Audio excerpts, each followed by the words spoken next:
Hey, welcome back to the Like-Minded Opinion podcast. I hope that your week have been really well, and I hope that if you're listening to this on the weekend, that your weekend is going great, and that life, the world, haven't come down on you too hard. Pakistan, they launches another strike in Iran because Iran have been it's an ongoing thing, tit for tat, and it is escalating. And the language is being more stronger. War is mentioned more often in the rhetoric. And so killing 7 people. So I'll just read a little bit here. Pakistan's Air Force launched retaliatory airstrikes early Thursday in Iran, allegedly targeting militant hideouts. An attack that killed at least 7 people and further raised tensions between the neighboring nations. So goes on to say that they said that 2 children was killed in the southwestern province. The strikes is hindering diplomatic relations between the 2 neighbors. As Iran, as you know, as Iran don't have nuclear. Well, that's as far as we know. Iran don't have nuclear weapons, but Pakistan does. And they've always been suspicious of each other on the border, especially on the border of Iran and Pakistan. They're saying that it's only going to cause more problems with the war in the Middle East because Iran is supporting the Houthis, and Iran is supporting Hamas, Hezbollah, and so if it's going to go to war, then I guess it's just going to go to war with everybody. Back to up in Canada, the government of Canada announced funding for Black communities only in British Columbia. So the headline is, I guess, for Black people, migrants, they're going to get funding. And let's just see a little about what it says there. With Canada's population becoming increasingly diverse, it is essential that we strengthen our commitment to fostering a diverse and inclusive society and provide support to organizations that are dedicated to driving positive change in communities across the country. This is coming from the Canadian government website. Today, the Honorable Kamel Korea, Minister of Diversity, Inclusion, and Persons with Disabilities, announced that nearly $370,000 has been awarded to support equity-deserving, Black-led, Black-focused organizations in British Columbia. Again, dengue fever in Switzerland. In 2021, they had 26 cases, and now they have 261.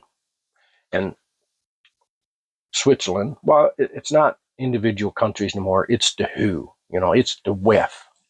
But the WHO is saying that we should be gearing up for what they call virus X or disease X. And it's no doubt about it. It seems that the media, the mainstream media, is pushing. It seems every country now has something. Throughout history, I'm sure every country had 1 or 2 cases of something, or again, Switzerland announced that its poverty level is pretty bad. They said that the poverty level, so how I understand the article, is you need $4,650 US a month to be at the poverty level. And apparently, 16.8% of Europe, that's what the article said, of Europe falls within that poverty standard in 2021. It's even worse now. So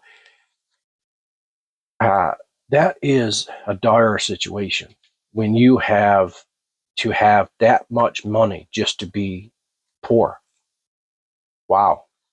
Uh, I feel for everybody. I know, we all have to deal with this. Prices going up, everything costs more money. You get less service for more money, and it's ridiculous. You can't turn the TV on without being bombarded with this stuff, and it makes me suspicious because now with the pandemic and COVID, now I'm kind of thinking when you see all the after the fact, all the evidence coming out, uh, I mean, I've lost the little bit of trust that I've had with organizations, government organizations. I'm not saying I'm anti-government. I'm just saying that I have lost a lot of trust in what they say. Swiss Parliament said that they're going to come out now and join some of the other countries that calls Hamas a terrorist group. Okay, well, in Canada again, this was in the Alberta news, but they're saying that in Canada, 1 in 5 restaurants. They said that 1 in 5 is going to be going out of business when they have to pay back this CERB, money that the government during the pandemic, they told businesses, you got to shut down, you can't stay open. And the businesses like, well, we don't have the money to do that. We, go bankrupt. And they said, well, we'll give you a interest-free loan and set a date for when you would start be paying this back, but you only have to pay back uh, a certain percentage of the whole. So say you got $60,000, then you'd pay back 40,000 or something like that, interest free. So what's happening is now that that's coming due, they don't have the money because they've lost the business during the pandemic and it just haven't come back in a lot of situations. So they just don't have the money. So they're going to have to go bankrupt. And I mean, that's going to be a hard hit for the economy. 1 in 5 restaurants. There's a lot of restaurants across this country, so that's not going to be good. Quebec Premier, staying in Canada, why not? We're here. Quebec Premier asked the PM, Prime Minister Justin Trudeau, to stop the influx of immigration because they are at their breaking point. Now, Quebec was, bringing in the immigrants, right? So just like everybody else, they have no choice for the most part, for the full part. The government is telling them, you got to, we're sending immigrants to you. So they're at the point now where they don't have the money to support them. They don't have the resources to, uh, to educate them necessarily. So they're saying they're at the breaking point. Increase in violence and stuff like that. Whether that's linked up to that or not, it's not the case. The point is that they're running out of money, out of funds, so they need to stop it. But I don't think it's met with open ears. On December 20th, if you probably know, um, in Canada alone, there's a lot of churches that have been burned down by arson. And some say it's 76, some say it's 70, but whatever the case may be, whatever the true facts are, let's just say it was some other religion, say Jews or uh, Muslims or something like that, a mosque or synagogues. It would be called epidemic almost, right? They would be saying, oh, there's a problem, there's hate crimes, there's stuff going on here, and they'd be looking into it. But now that particular church on December the 20th that was burned down, that was a Seventh-day Adventist. Now, this here I found interesting. So I forget where it was. There's a Christian scholar that works in a Bible college. So I guess he was on X and he tweeted or X'd a comment that said that he thinks that churches are accepting homosexuality and too easily. Uh, that was all. That's all he said. It was just the churches should be not just accepting it as easily as what they are. So what happened? Well, he got canceled. He got fired, actually. The college said that he was bringing um, controversy to the college, to the Bible college, and so they fired him. So he's suing them, and it does look like maybe he's going to get his job back. But my point for bringing that up is why? Why is it that you can't give an opinion? I mean, I don't think that you should be an idiot. I don't think you should get on here and say uh, on any platform and say, "Oh, kill that one, kill that." You know what? You deserve to go to prison for that if you really mean it and stating that on a platform. But I'm saying to get on and say, I, you know, like I don't think that churches should be accepting homosexuality if you believe the Bible or whatnot. I mean, if a church comes out and says that they don't accept homosexuality, I mean, they are excused upon crucified. But it's well known that Islam, for instance, they don't look favorably upon a practicing homosexual. Uh, but nothing. There's no groups advocating on behalf of the homosexuality that's being unaccepted into the mosque. Now, YouTube is going to start censoring very soon.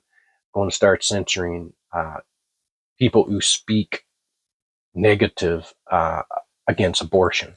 So, what they're going to use as a guideline is the WHO, okay, the World Health Organization's guidelines, what they have written up regarding abortion. Okay, they are following that guideline written up by the WHO. So if you are anti-abortion, your videos will not be uh, viewed. I guess they're going to be censored and warnings and so on. I'm not sure. They weren't sure exactly how it's going to go, but they are going to be censoring it. So I'm guessing it's just going to be outright just blocked, deleted. So I agree that a lot of things on YouTube, if you add a free for all, there could be some real problems. But I do believe that it should be free speech, not free hate, not free, but a free opinion. Now, anybody getting on spreading hate of any kind should be banned. But also, there shouldn't be enough guidelines that will cut off competition of thought.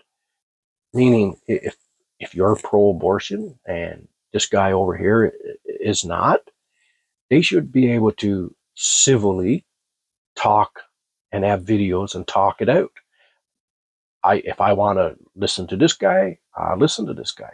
If I want to listen to this guy, I can listen to that guy and draw my own conclusion and make a decision. So, and that should be on everything, not just abortion. That should be on across the board. But when you get into censoring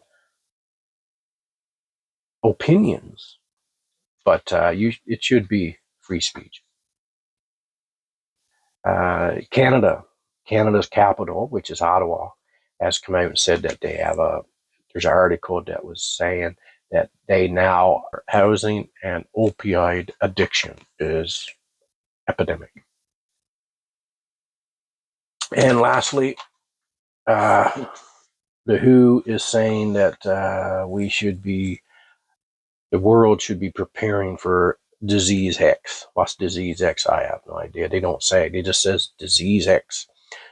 Like I read there, Switzerland and parts of Canada got different diseases. They get one or two cases, and it seems that's what they're going to go with. But what this disease X is, I don't know. Do they know? I don't know. How do they know that there's a one coming? Uh, that would be my question. I don't even know if I'm going to get the flu. Um, Even if I'm around people with the flu, I have no idea that I'm going to get the flu. Only when I get it do I know that I got the flu. So I guess you can predict certain things, but that don't mean that everything is. My opinion is just, you know, don't go pushing fear onto people when there's no reason. And we know that there's a problem soon enough. And rather than telling people to gear up for a disease that has not even existed yet, there's no evidence of it. We have nothing out there yet, but yet you're telling people we should prepare. That's just constantly letting people never get a break. You're always causing anxiety and depression. Anyway, folks, I hope that something in this sparked a little interest. And thank you so much for joining me on the podcast. And it is new, and I'm new at this. But hopefully you can support by subscribing.